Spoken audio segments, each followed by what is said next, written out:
بسم اللہ الرحمن الرحیم۔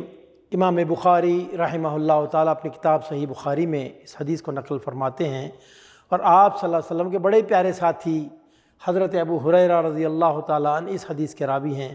وہ روایت کرتے ہیں کہ آپ صلی اللہ علیہ وسلم نے ارشاد فرمایا، لا یؤمن احدکم حتی اکون احب علیہ من والدہ وولدہ والناس اجمعین۔ نبی اکرم صلی اللہ علیہ وسلم نے ارشاد فرمایا، تم میں سے کوئی بھی شخص اس وقت تک مومن نہیں ہو سکتا۔ آقا کب تک؟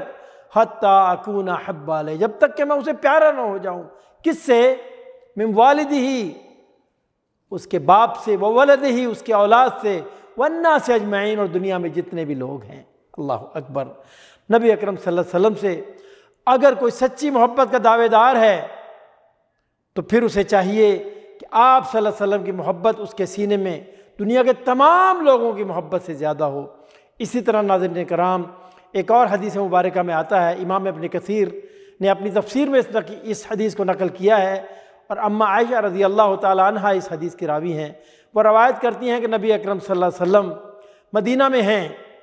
آپ صلی اللہ علیہ وسلم غور فرماتے ہیں کہ آپ کے ایک انصاری مسلمان ساتھی کچھ دنوں سے پریشان ہیں، غمگین ہیں، اداس ہیں۔ آپ صلی اللہ علیہ وسلم ایک دن انہیں بلاتے ہیں اور ارشاد فرماتے ہیں، مالی اراک محزونہ، ساتھی کیا بات ہے؟ میں تجھے کچھ دنوں سے اداس غمگین دیکھ رہا ہوں، پریشان دیکھ رہا ہوں، کیا بات ہے؟ وہ ساتھی عرض کرتا ہے، یا رسول اللہ صلی اللہ علیہ وسلم، شیء فکرت فی، اے اللہ کے رسول، ایک بات ہے، جب سے میں نے اس کے متعلق سوچا ہے اس وقت سے فکروں میں ڈوب گیا ہوں، پریشانیوں نے گھیر لیا ہے۔ آپ صلی اللہ علیہ وسلم ارشاد فرماتے، ما ہو، کیا بات ہے، ہمیں بتلاؤ۔ عرض کرتا ہے، اے اللہ کے رسول صلی اللہ علیہ وسلم، ہم دن رات آپ کی صحبت میں ہوتے ہیں اور آپ کی صحبت سے فیضیاب ہوتے ہیں اور آپ کے چہرے انور کا دیدار کرتے ہیں، اور بعض روایات میں آتا ہے، عرض کرتا ہے، ہم اپنے گھروں میں ہوتے ہیں، آپ کی یاد ستاتی ہے، دوڑے چلے آتے ہیں، آپ کا چہرے انور کا دیدار کرتے ہیں، دل کو سکون مل جاتا ہے، آنکھیں ٹھنڈی ہو جاتی ہیں۔ اور وہ بات جس نے مجھے پریشان کر رکھا ہے وہ کیا ہے؟ وہ یہ ہے کہ میں نے یہ سوچا ہے کہ یہ دنیا فانی ہے، جو یہاں آیا ہے اس نے چلے جانا ہے۔ آپ امام الانبیاء ہیں، سید المرسلین ہیں، حبیب رب العالمین، آپ کا مقام تو مقام محمود ہے، اور میں آپ کا ادنا ساتھی، اگر اللہ نے اپنے فضل و کرم سے مجھے جنت عطا بھی کر دی تو نہ جانے جنت کے کس درجے میں جاؤں گا۔ یہاں تک ایک پل بھی آپ کے بغیر نہیں رہا جاتا، اور وہ جو دنیا، وہ جو آخرت ہے، ہمیشہ کی ہے، نہ ختم ہونے والی ہے، ابدی ہے، سرمدی ہے، وہاں آپ کے بغیر کیسے رہوں گا؟ بس اس پریشانی نے گھیر لیا ہے۔ آپ صلی اللہ علیہ وسلم ساتھی کی بات کو سنتے ہیں، خاموشی اختیار فرماتے ہیں۔ کچھ ہی دیر گزرتی ہے، جبریل امی سورۃ النساء کی آیت کریمہ لے کے نازل ہوتے ہیں، وَمَن يُطِعِ اللَّهَ وَالرَّسُولَ فَأُولَٰئِكَ مَعَ الَّذِينَ أَنْعَمَ اللَّهُ عَلَيْهِمْ مِنَ النَّبِيِّينَ وَالصِّدِّيقِينَ وَالشُّهَدَاءِ وَالصَّالِحِينَ وَحَسُنَ أُولَٰئِكَ رَفِيقًا ذَلِكَ الْفَضْلُ مِنَ اللَّهِ وَكَفَىٰ بِاللَّهِ عَلِيمًا۔ اے حبیب اکرم صلی اللہ علیہ وسلم، اپنے ساتھی کو خوشخبری سنا دیجئے کہ اے ساتھی، دل چھوٹا نہ کر، پریشان نہ ہو، غمگین نہ ہو، اللہ کی طرف سے بشارت آ گئی ہے۔ کیا بشارت ہے؟ وَمَن يُطِعِ اللَّهَ وَالرَّسُولَ، جو اللہ اس کے رسول کی اطاعت کرنے والے ہوں گے، جو ان سے محبت کرنے والے ہوں گے، وہ کل کن کے ساتھ ہوں گے؟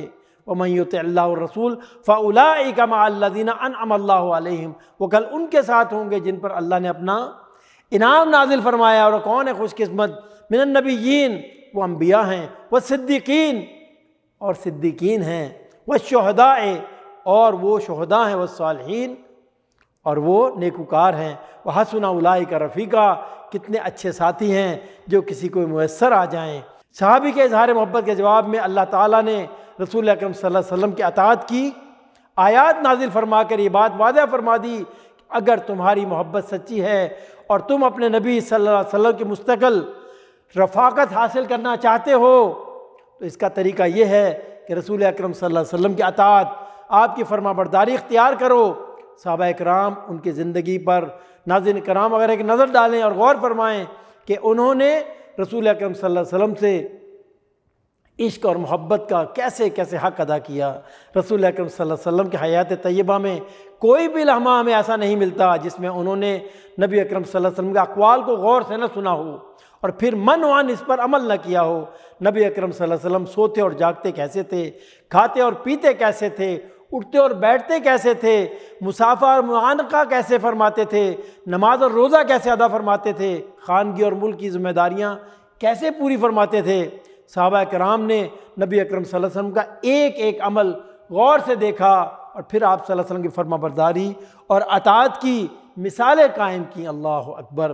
دعا ہے کہ اللہ تعالی ہمیں نبی اکرم صلی اللہ علیہ وسلم کی سچی محبت، آپ کی اطاعت، آپ کے اتباع اور آپ کے حکم کے سامنے سر تسلیم خم کرنے کی توفیق عطا فرمائے۔ وآخر دعوانا ان الحمد للہ رب العالمین۔